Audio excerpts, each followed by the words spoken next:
오늘 우리는 러시아의 마지막 서쪽 항구를 둘러싼 봉쇄망을 분석해 보겠습니다.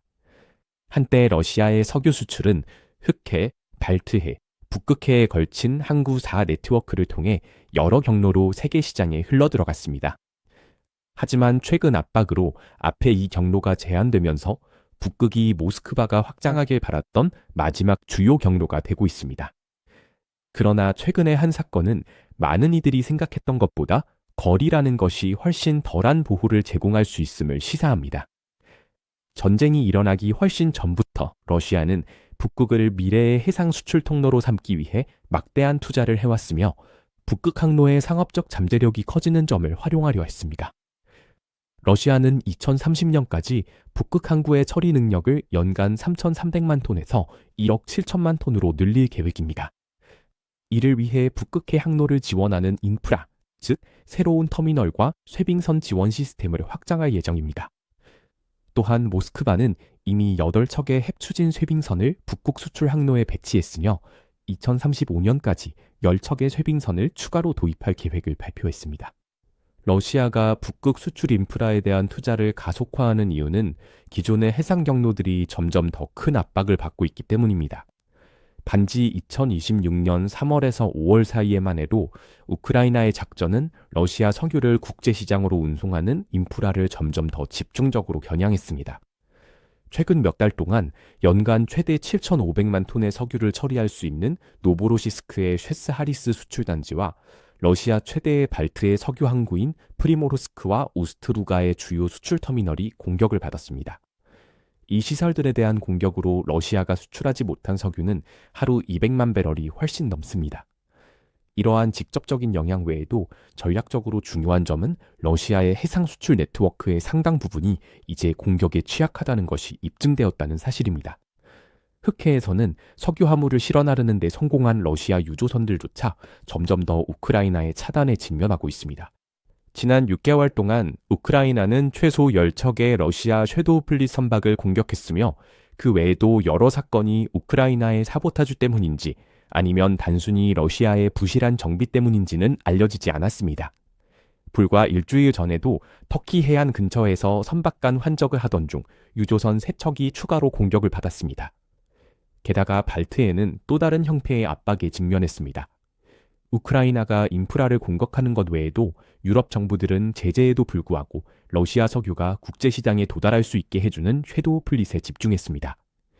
2026년까지 거의 600척의 선박이 EU 제재 대상에 올랐고 북유럽 해역 전역에서 선박 검사와 추적이 강화되었습니다. 러시아 항구를 성공적으로 출항한 유조선조차도 점점 더 경쟁이 치열해지는 해역을 통과해야 하는 긴 여정을 마주합니다. 발트해를 출발한 선박들은 북해, 영국 해협, 비스케이만, 대서양을 지나야 하며 이 모든 지역은 서방의 광범위한 감시와 단속의 대상이 되고 있습니다. 남쪽으로 이동하는 화물은 지중해를 만나게 되는데 이곳에서는 프랑스가 이미 여러 차례 섀도우 플릿 선박을 차단했으며 우크라이나도 자체적인 물리적 제재를 가하고 있습니다. 더 동쪽으로 가면 중동 주변에서 서방 해군의 활동이 강화되면서 홍해와 아라비아해 전역의 위험이 높아졌습니다. 모든 단계에서 러시아의 수출품은 검사나 억류의 가능성에 직면하며 그 경로 자체가 점점 더 커지는 위험의 원천이 되고 있습니다. 이런 이유로 모스크바는 점점 더 북극에 눈을 돌리게 되었습니다. 무르만스크와 기타 북부 항구에서 출발하는 석유는 흑해를 완전히 피할 수 있고 점점 더 제약이 심해지는 발트해 수출 시스템을 우회하여 북대서양으로 진입한 뒤 세계 시장으로 향할 수 있습니다. 거리는 물론 지리적 특성이 어느 정도 보호막이 되어줄 것이라는 가정이 있었습니다. 하지만 최근 프랑스 해군이 영국의 지원을 받아 제재 대상 유조선 파고르호를 추적해 북대서양에서 승선수색을 하면서 그 가정에 도전이 제기되었습니다. 중요한 것은 선박 자체가 아니라 작전이 이루어진 위치였습니다. 프랑스군이 브르타뉴 서쪽 400캐리 떨어진 대서양 한가운데에서 선박에 승선한 것입니다. 이는 러시아 선박이 병목 지점이나 연안 폭로뿐만 아니라 광활한 공해상에서도 제재를 받을 수 있음을 보여줍니다. 이제 모스크바는 북극이 발트해와 흑해를 대체할 수 있는 안전한 대안이 될 것이라는 그들의 가정이 흔들리고 있음을 직시해야 합니다. 왜냐하면 북부에서 수출되는 화물도 결국 서방 해군력이 여전히 우위를 점하고 있는 해역을 통과해야 하기 때문입니다.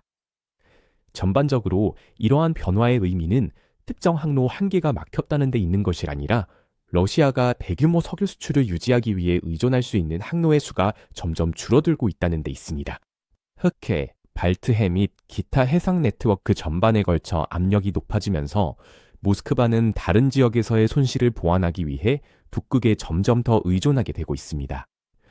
이러한 집중은 전략적 취약성을 초래하는데 이제 하나의 통로에 문제가 생기면 전체 수출 시스템에 더 큰 영향을 미치기 때문입니다. 대서양 공해상에서 러시아 선박이 노출된 것은 장기적인 회복력을 제공할 것으로 기대했던 항로조차도 러시아가 처음 예상했던 것보다 더 취약할 수 있음을 시사합니다.